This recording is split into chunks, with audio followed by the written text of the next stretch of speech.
I was, am, and forever will be a musical kid. And the first one that really grabbed me, so much so that I memorized all the lyrics and learned how to play the songs on piano, was Rent. 525,600 minutes. Rent is the 1996 musical exploring life and love in New York City against the backdrop of the HIV/AIDS epidemic. As a 90s kid, the storylines in that musical introduced me to a much more complicated picture of life with HIV than the one I was learning about in school. While some of the nuance around transmission and treatment was definitely lost on me then, that musical did plant a seed of curiosity that's only grown over time. How does living with a condition that is so deeply stigmatized affect who and how we love?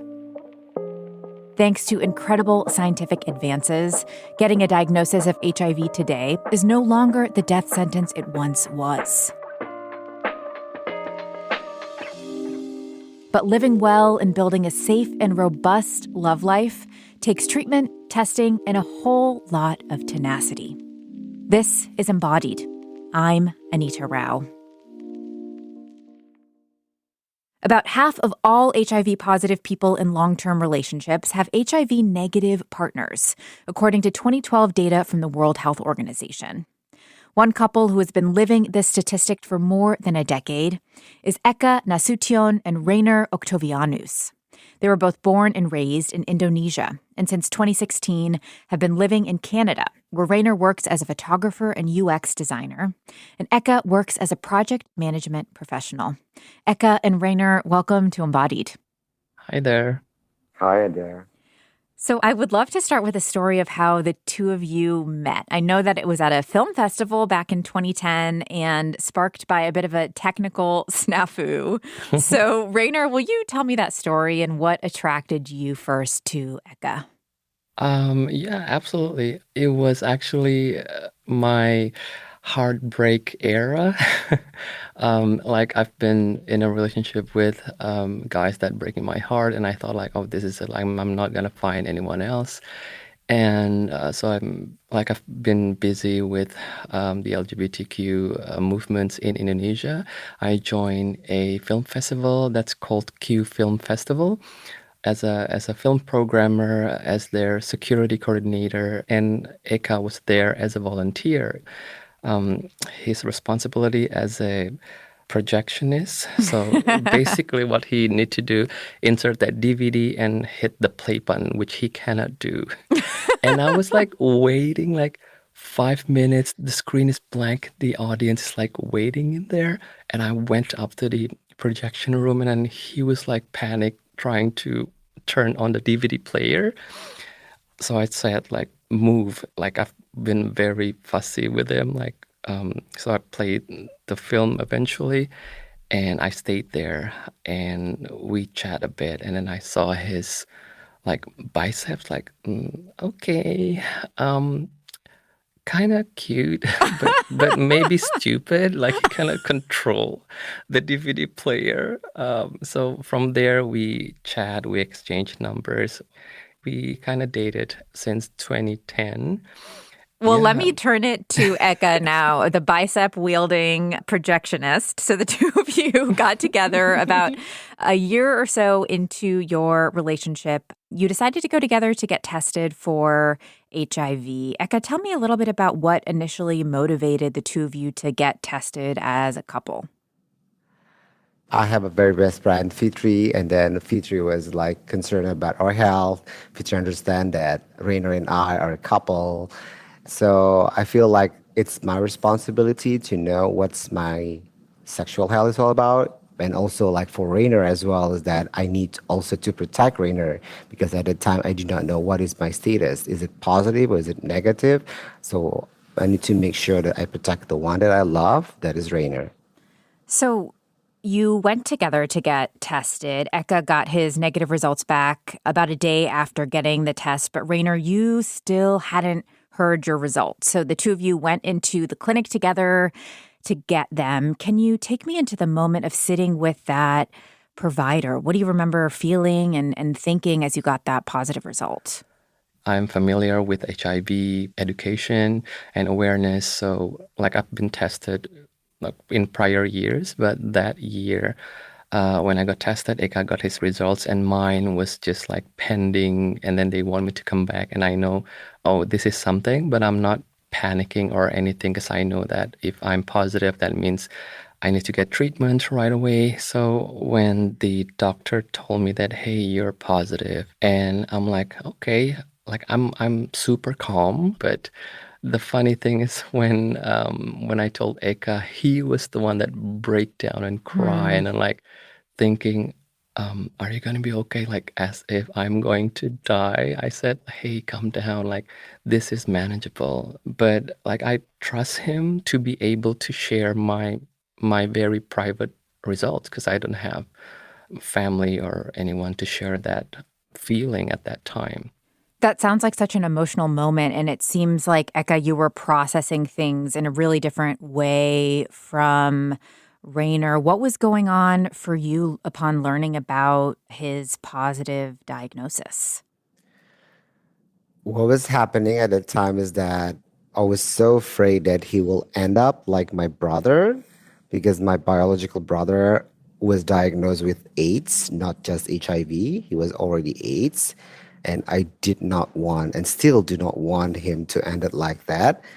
From my brother's experience is that he received like stigmatization from the doctor itself, even from the nurse.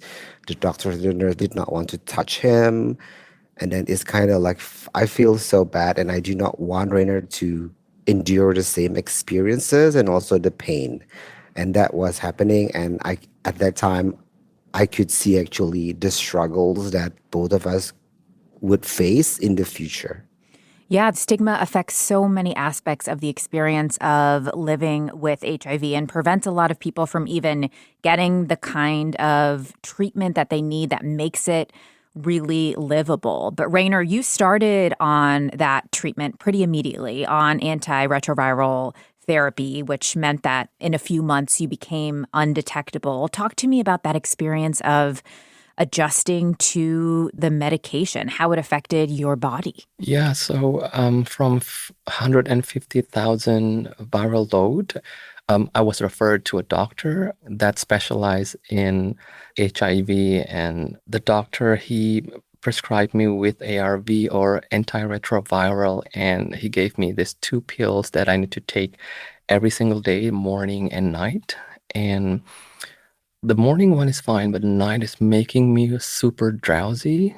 I know a lot of other positive people, having these side effects like vomiting, nausea, and those kind of bad effects, but not me. Like I'm taking it pretty okay. It's just the drowsiness, so I cannot do my work, my activities after I'm taking that second pill in the night. And I'm very diligent in taking the pill because I know that if I stopped, then my body will become resistant and I will need a higher dose. And within, I think, 6 months, I was undetectable basically. And the physician told me, oh, that's good. So, yeah, just keep doing that. And then I basically changed my lifestyle. I mean, like, I'm already, like, I like working out. It's just like a release out of life. And I keep doing that. I'm trying to stay positive. I think the mental side is more important because I'm very curious on, okay, so what now? I'm trying not to infect other people or get new infection, especially with Eka. Yeah. Well, yeah, tell me about how the diagnosis affected your relationship. We're going to talk in a little bit about some of the scientific information that has come out more recently that has really changed the dynamic for couples with mixed status. But at that time, there was less information available about how antiretroviral medications could prevent sexual transmission. So, Rainer, what were you thinking of how you were going to approach your intimate relationship with Eka, given your HIV positive status? Oh man, like that time was awkward, I must say. I mean, it's challenging because we have to navigate this new area where I'm positive, my partner is negative, and how do we, maintain that relationship, especially the sexual side? So we still use condoms. We try not to have sex when I have like a cut or a mouth sore or cold. Like I have to be super, super healthy before we're having sex. And it's kind of annoying, Yeah, so but much it, diligence and care. Yeah. yeah. And he basically kind of, because even though he doesn't tell me, but I know he's scared. Like, Yeah. and he's trying to be careful, and I respect that. And we always talk about it. I think the most important thing is the communication. We open about everything because this is important for both of us, not just for me, but for him as well. If we want to be together, we have to talk about everything, and it kind of works from there. But we're still using condoms on like every sex sessions, and even though I'm undetectable, he's still unsure if I must, be frank, and that's okay. Like it's his body and his choice, and we use condoms. I think for so many years, almost a decade. I think.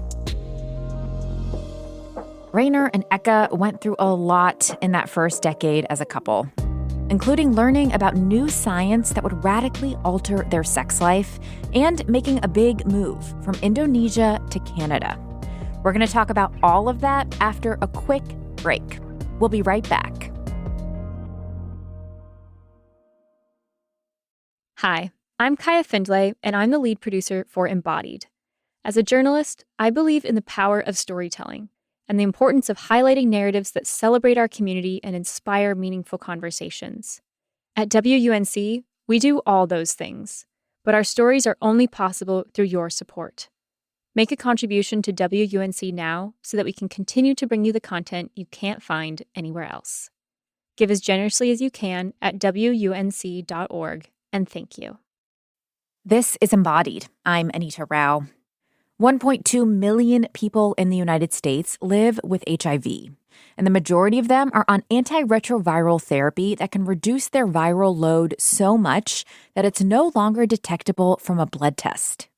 I take one pill a day and I'm completely healthy. Not only is my body healthy, but I protect the people around me. My soon-to-be husband is HIV negative. Our daughter is HIV negative. I'm undetectable.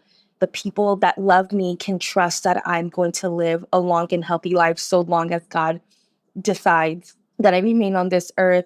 And for now, it's only one pill a day. That's Bianca Ordonez, who chronicles her life as an HIV-positive person on YouTube. Achieving undetectable status, like she has, comes with many health benefits, including that you can't transmit the virus through sex. In other words, undetectable equals untransmittable, or you equals you. It's a game-changing development for serodiscordant or mixed HIV status couples like Rainer Octavianus and Eka Nasution. So before the break, we touched on some of the ways that Rainer's diagnosis affected how the two of you approached sex and intimacy. And Eka, I want to know how you struck that balance between supporting Rainer while also acknowledging that you had some fears and questions. Yeah, so at the time, actually, I'm pretty concerned about his health because he always got sick, and then I was so concerned. I always like came to his place and then taking care of him, and then at the end of the day, actually, I just decided, okay, this is taking a lot of like cost to go back and forth from my place to your place. How about we just live together? So we did live together then, and then I took care of him, and he, of course, he took care of me.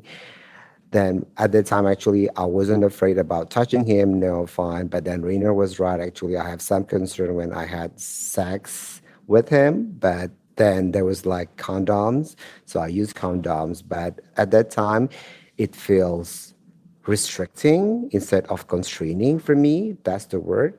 It feels restricting to feel the joy of sex because sexual health is health for me. Then also like I felt like I did not satisfy him enough, as I also assumed that he could also feel that he did not satisfy me. So like the mutual satisfaction is basically can be interpreted as in like, this like relative satisfactory between the two of us. It's not like a absolute satisfaction. Yeah, I think you're bringing up a really good point, which is that, sex is so much more than the physical. There's all the emotional pieces. And when you're navigating something like HIV, there's a lot going through your mind at any given moment in terms of how comfortable you're able to feel and how much you can let your guard down. And there was a really significant moment that happened in 2015, 2016 that we've alluded to that was a big turning point for a lot of serodiscordant or mixed status couples, which is this U equals U concept, which means that essentially if you are undetectable, you cannot transmit HIV through sex. So, Rainer, you learned about this concept first at a conference. What did it mean to you to learn about it at that point in your journey? The first time I heard U equals U is like mind blowing. Like, wow, this is really happening. Like, I've been living undetectable and I don't know there's a term for it. There's a group of people that are experiencing same as like in my situation as well. And it feels like a huge boost of confidence because I know that I cannot transmit to other people and I can always live normally and enjoy sex more freely. And U equals U feels like a breath of fresh air that I can share this information to people that are positive as well, to other couples that are mixed status. There is a lot of more, work to be done since U equal U was released, I guess.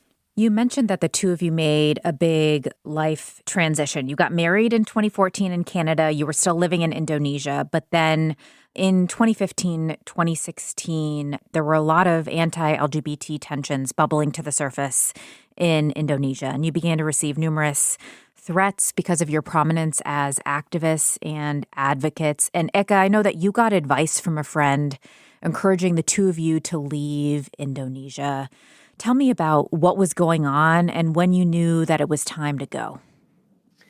When I knew it was time to go is that the time when I saw on my social media is that they posted my student card ID. So I was like, okay, this is not a safe space for me. I feel that people might notice me as well. And then I want to live with Rainer for the rest of my life. And I do not want to jeopardize his security as well. Then at the same time too is that, to be honest, is that I put zero trust of healthcare in Indonesia towards people living with HIV/AIDS. So for me, is that this is like an opportunity. This is enough. I want to have like a life. Life here means that I want to have a family. I want to have a sexual health. I want to have health. I want to have something that I can share. I want to have an insurance that will cover both of us as a couple, not just as a homosexual couple, but as a human being. So I decided, let's leave. Okay, so you all looked around, sent letters, did numerous interviews trying to figure out where the two of you could move and live safely. And you eventually connected with a Toronto-based refugee aid agency called Rainbow Railroad. You were able to safely move to Canada so long as Rainer switched to a more affordable antiretroviral therapy medication. So, Rainer, how did this medication change affect you physically? The first time I took the treatment, it was like 2 pills per day, morning and night.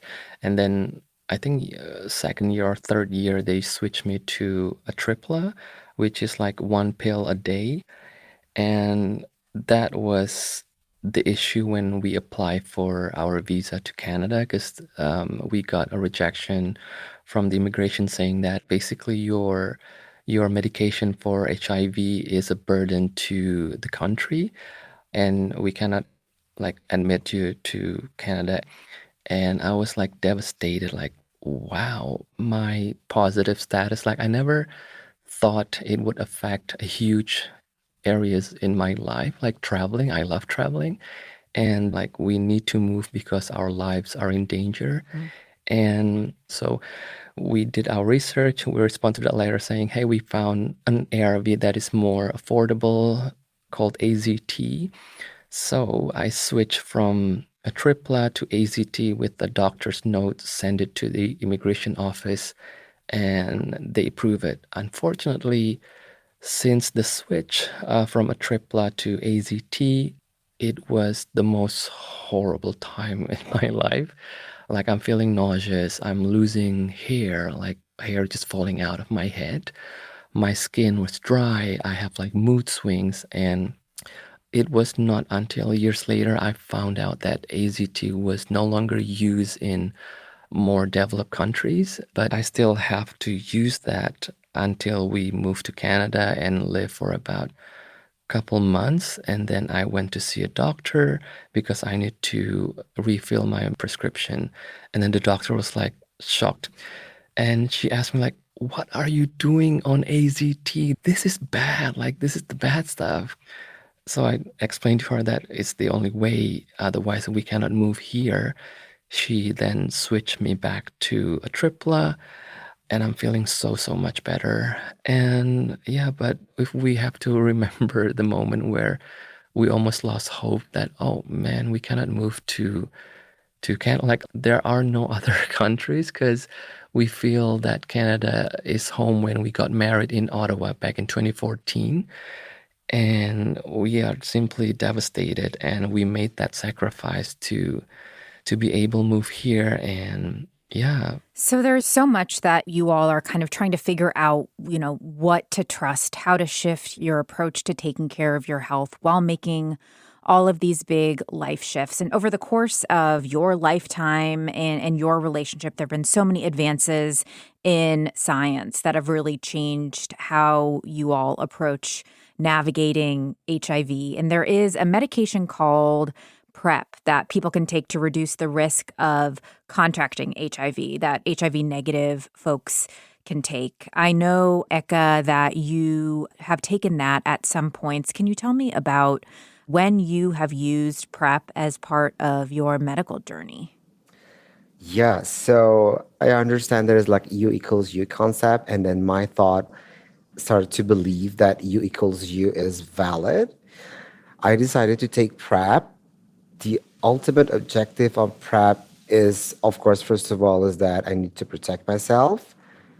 And then the second thing is that I also need to protect Rainer, I mean, like to get whatever viruses is out there, whatever virus is going to be developed from me. So, yeah, I think PrEP is also one of the ways to maintain a zero discordant relationship like this because I mean like relationship means takes two or more than two, whatever it is, but it has to be taking care of the health of the person involved in the relationships.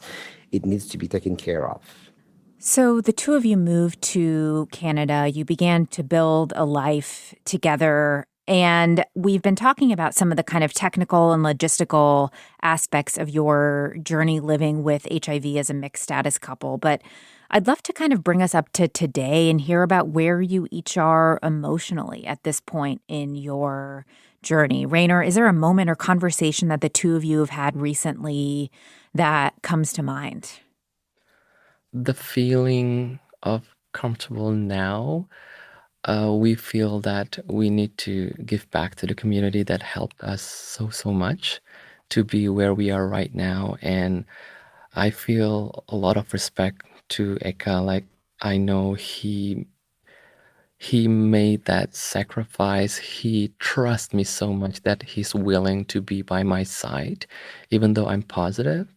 And I know there aren't a lot of people that have, mind like Eka, where he needs to process it first. So when he heard U equals U, when he heard there's an ARV to manage or to treat HIV, he doesn't take that information right away. He needs to process it. So that's why there's a bit of period where we still use condom during sex, even though the doctor told him, hey, you can use PrEP and then you can take off the condoms if you want to, but it doesn't protect you from STI, like from sexual transmitted infections.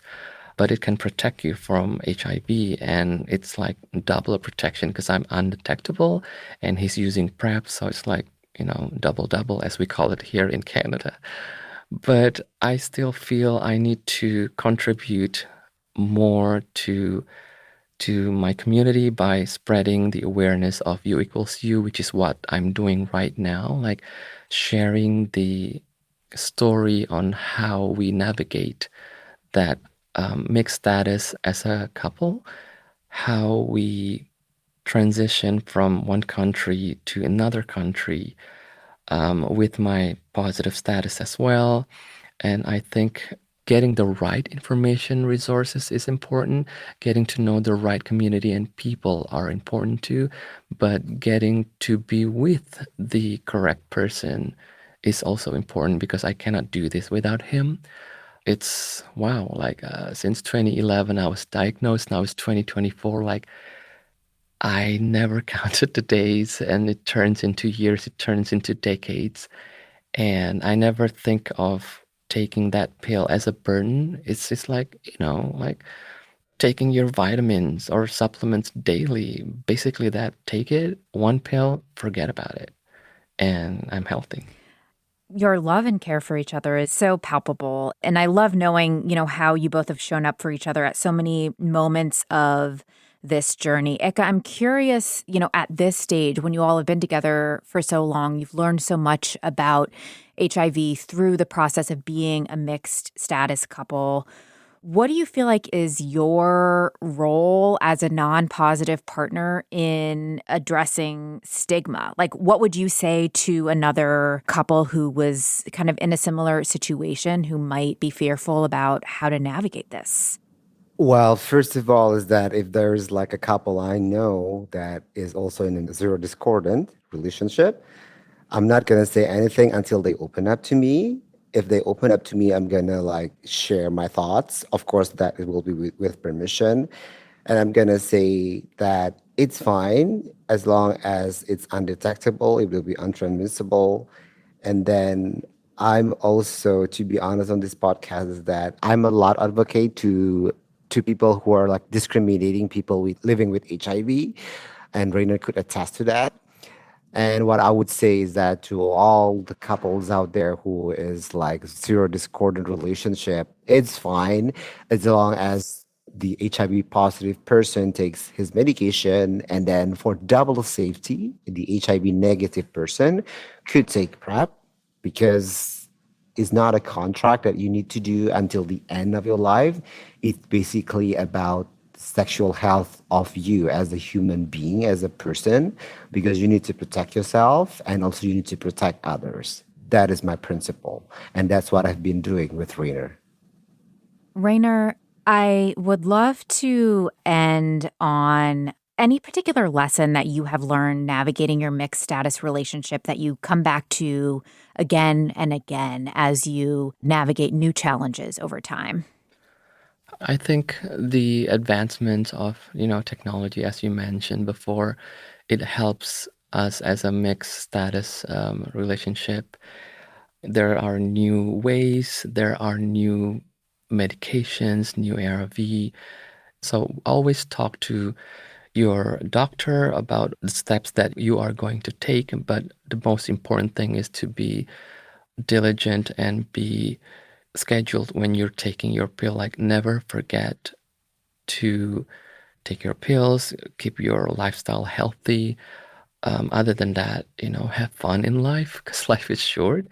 But what I always do and will always do since I was diagnosed and even before that is to always fight the good fight. Yeah, and keep the U equals U message going to other people, to other, not only like the gay communities, hetero couples, like people that doesn't know their status.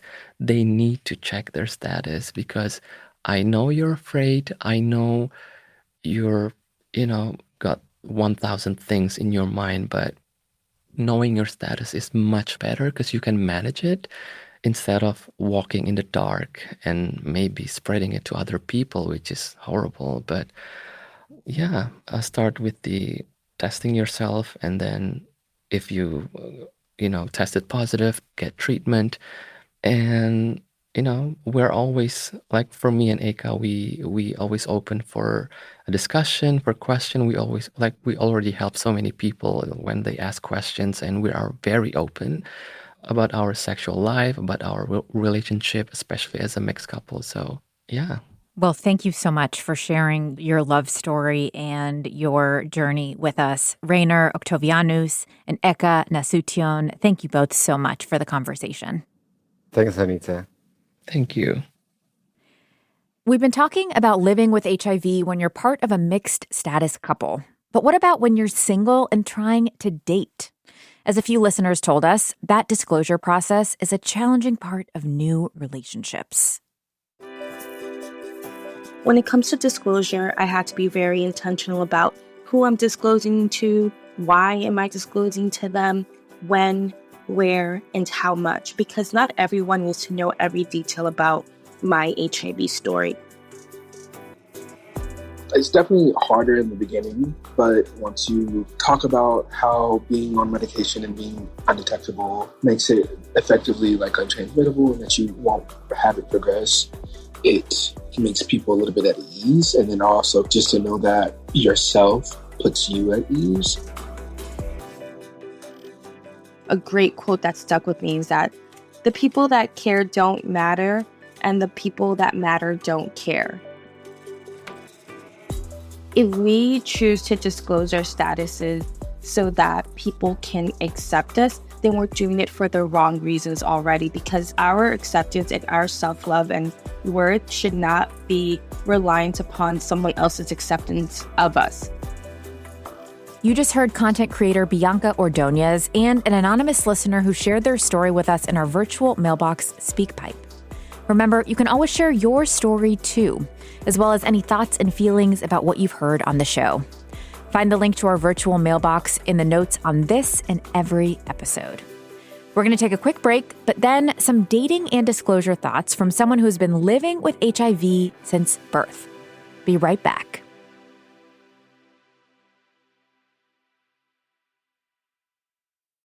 This is Embodied. I'm Anita Rao. Learning you have HIV while you're already in a relationship is certainly complicated. But navigating the process of disclosure while you're still in the dating pool comes with its own particular set of challenges. The moment we all look forward to, telling our partners that we're HIV positive. Yay! Hey, what's up everyone? My name is Diana and I was born with HIV. Welcome to my channel, where my goal is to help those who are positive and to help educate those who are negative. For today, we're talking about something so exciting, and that is how to tell your partner that you have HIV, because this is just so much fun and not anxiety inducing at all. Yeah. That's Diana Koss in a clip from her YouTube channel Born Positive, where she shares her experiences with dating, friendships, and self-acceptance as a person who's lived with HIV since birth. Hey, Diana, welcome to Embodied. Hi, Anita. So you were born with HIV, but you didn't really become aware of what that meant until you were later in elementary school. Can you tell me about some of your earliest memories of first really understanding what your diagnosis meant? Yeah, sure. So I technically was officially diagnosed when I was 2.5 years old, which is way too young of an age to actually understand what that means. And it wasn't really until I was in 5th grade, so I was roughly 8 years old, when it finally dawned upon me that I have this thing called HIV. Funny enough, I was always going to the HIV doctors, which I thought were just quote unquote normal doctors, albeit I was going very often.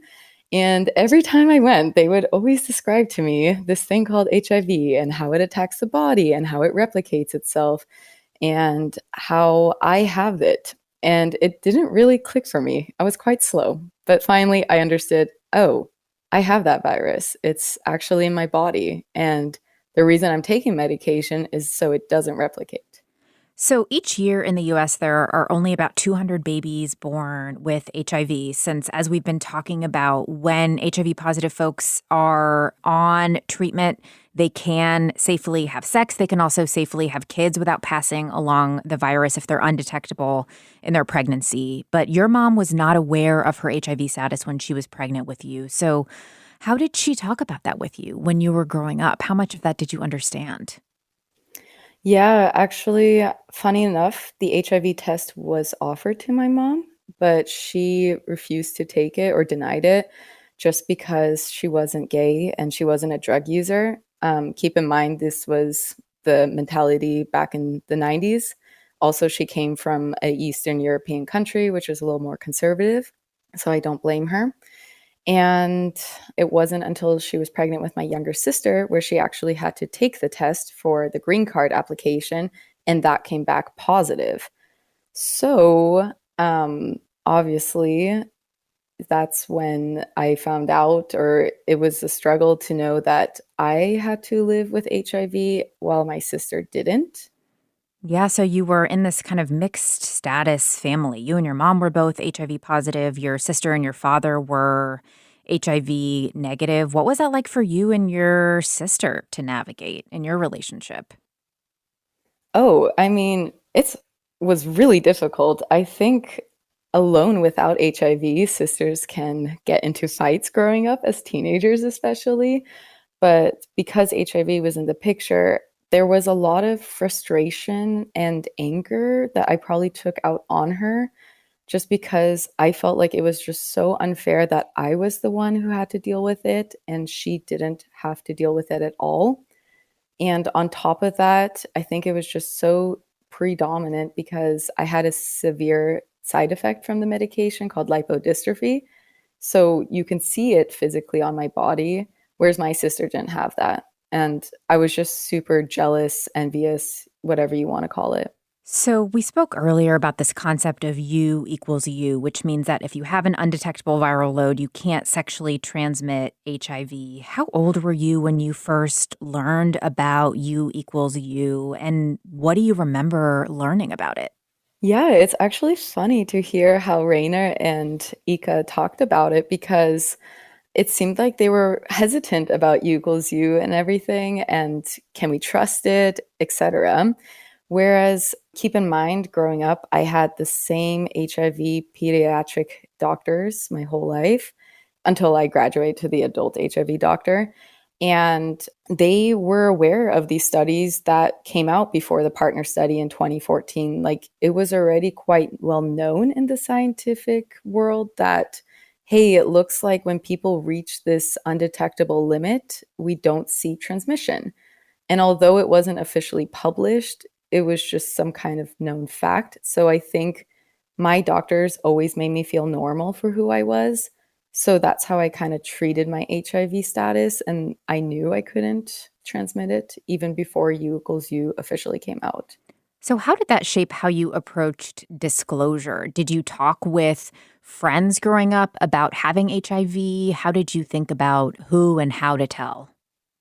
Yeah, I mean, definitely it rubbed off on me how my mom approached HIV, and her number one goal was to make sure no one would find out because this could have led to potential bullying.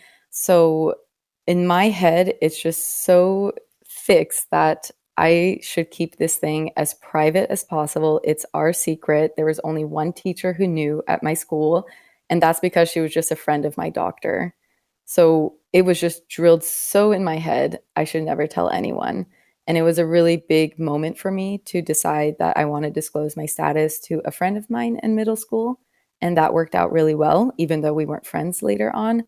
And then I disclosed to other friends in my high school group. And when that dissolved, they disclosed my status, which I didn't think someone would do that, but it happens. We were in high school, people are immature at that time, but I lost a lot of trust in being able to tell my friends that like I had closer connections with probably later in college and everything because I was just so scared of getting hurt again. Yeah, that fear of rejection and fear of hurt, I'm sure, is so intense. How did you kind of learn to think about the fears that come up around rejection and get to a place where you felt like you could share again? Yeah, that has been quite the journey. I'm not going to lie. I think I just adapted this mindset that what is the worst that's going to happen? Okay, they reject me. So what? Am I okay if this person's not in my life anymore? Yes, I have other people who really care and accept me, and I will move on and I'll be fine. And I think part of growing up for anyone is diving into the unknown. And I didn't know what the outcome would be. But the more I tried, the realized the world is not as scary as I painted it in my head. Specifically with the rejection, I was so convinced myself internally, like this kind of internalized stigma, that all my partners would reject me. And little did I know that when I put disclosure into practice, it was quite the opposite. I was actually quite surprised that more people have accepted me than rejected me. And that's when I realized my perception in my head was definitely not matching my reality. I want to talk about disclosure and dating. I know online dating in particular has opened up lots of new conversations. There are some HIV positive dating sites. There are other sites that give you the option to kind of disclose as part of your profile that's available to everyone. What kind of approach have you taken to disclosure around online dating? I definitely don't include that I have HIV. I think it's definitely a little bit different between the heterosexual and homosexual communities, just because I think there is more education in the homosexual communities because it is more prevalent just based on how it's transmitted and whatnot. And to me, someone did ask me about this, and they were worried that, oh, I feel like if I don't tell someone on the first date, I feel like I'm catfishing them. And I'm like, honestly, so many people have skeletons in the closet. This is like the least of my worries. For me, it's most important that the person gets to learn me or know me as a person first and make judgments on who I am before putting me in a shoebox of who I am as an HIV positive person. You mentioned the context of talking to heterosexual men and kind of thinking about what information they might have or what understanding they might have about HIV. How does thinking about that knowledge shape how and what you share? I think empathy and really putting yourself in the partner's or another person's shoes is such a vital concept. So I have to understand that my partners or this pool of partners I have, they have never had any contact with HIV whatsoever other than in school. So what they might know is that someone can die from it, they don't want to contract it and whatnot. So it's like a playing ground for me in the sense that I decide how I want to present HIV. And I'm already going into a disclosure aware that my partner is not so educated on it. And I learned that the way I present it is how they receive it. So if I come in very scared and self conscious about my own status, that's how they're going to take it. And they'll absorb that fear from me. Whereas if I'm confident and I say, look, I was born with it, I'm undetectable, I cannot transmit it to you, that's how they'll take it and they'll trust me. And I think the weirdest thing for me is that there are two pieces of information my partners have heard in the past. And that is first off, HIV equals you. And second off, that I actually am undetectable. No partner has questioned me on the spot. So I'm really amazed at my partners for trusting me so blindly. Is there something that someone has said to you in this disclosure conversation that's made you feel particularly seen or particularly held emotionally? Yeah, I think it was with my first serious boyfriend. He was an emotional one. He was not very much the rational, practical one. You have to also read your partner in that sense. And he asked me two questions. And the first one was, what happens with me? Am I going to live long enough? Hmm. And the second one was, will I be able to have children? And clearly, this just showed that he was ready to have a long term future with me. Otherwise, partners can be more practical, like, okay, I can't get it from you. And that's all they need to hear. And then we see what happens with that. So, taking daily medication and keeping an undetectable viral load means that you can have a kid without worrying about transmitting HIV to them during pregnancy. At this stage, how do you imagine talking with your kid about HIV if you decide to have a family? Yeah, so I definitely can't wait to have kids. I definitely want to have a nice family and whatnot. That is interesting. I think I never actually thought about how I would want to tell my kids because they technically will not have HIV. I think it would just be something that would come up one day when they're mature enough to understand I have something, probably when they're teenagers, because if they're little kids, I'm sure they can't keep a secret that well. So we have to wait it out a little bit. You mentioned earlier that you have had experienced some side effects from taking the antiretroviral therapy medication. I'm curious kind of where you are in your relationship with your own physical body at this point and how that affects how you show up in intimate relationships. Definitely. It's been a long, hard process and journey of self acceptance and self love, which everyone definitely needs to go through before they can love and accept another human being. And honestly, I felt so bad about my own body and myself. The fact that I had HIV and I never understood why anyone would ever want to be with me if they have a choice to be with someone else who doesn't have HIV. And the way they looked at me and cared for me and accepted me, I was just wishing so badly I could see myself in their own eyes because I was so blind to what they were seeing. And it definitely took lots of experience, to say the least, to finally realize that I am worthy enough. And I finally got to see myself the way my partners were seeing. And it plays such a huge role in the sense HIV plays no role whatsoever for me. Like, I just have normal dating stories like anyone else, and crazy ones, good ones, bad ones, sad ones. And I think that's kind of the beauty of it, that I'm able to experience all of this. You have shared so much wisdom in your YouTube channel, Born Positive, about your experience living with HIV. And I was looking through the comments and just seeing how many people were so grateful to hear you share your story and who felt like they were able to find community through listening to your experience and hearing how you navigate dating and relationships. What do you hope that people will kind of take away from your story about building a serodiscordant relationship in this era where we have the kind of HIV treatment that we have? I think the number one thing I want to tell anyone is I just want you to feel empowered. And if you're HIV positive, please don't forget all the wonderful things that you are, that you were before the diagnosis, because I don't want anyone to feel like HIV has to define who they are. I want them to be the ones who get to define what it means to be living with HIV. Because, long story short, if I put the focus on who I am as a person, the friend, the partner, whatnot, then no one even cares about me being HIV positive anymore.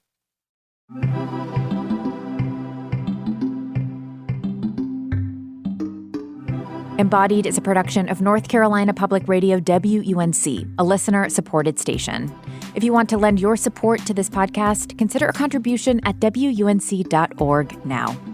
Special thanks to Bianca Ordonez for contributing to this week's show. We appreciate you. This episode was produced by Audrey Smith and edited by Amanda Magnus. Kaya Finlay also produces for our show. Nina Scott is our intern, and Jenny Lawson is our technical director. Quilla wrote our theme music. If you'd like to support our podcast, the best way to do so is by sharing about us with your community. Text your favorite episode to a friend. Share a note about us on social media and tag us, or write a review on iTunes or Spotify and let us know why you listen. Thank you so much for your support. Until next time, I'm Anita Rao, taking on the taboo with you.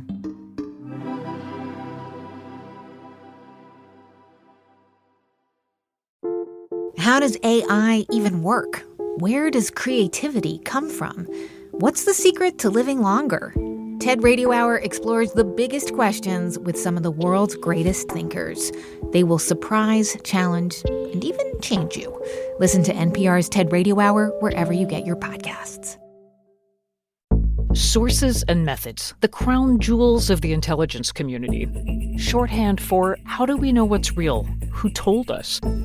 If you have those answers, you're on the inside, and NPR wants to bring you there. From the Pentagon to the State Department to spy agencies, listen to understand what's really happening and what it means for you. Sources and Methods, the new national security podcast from NPR.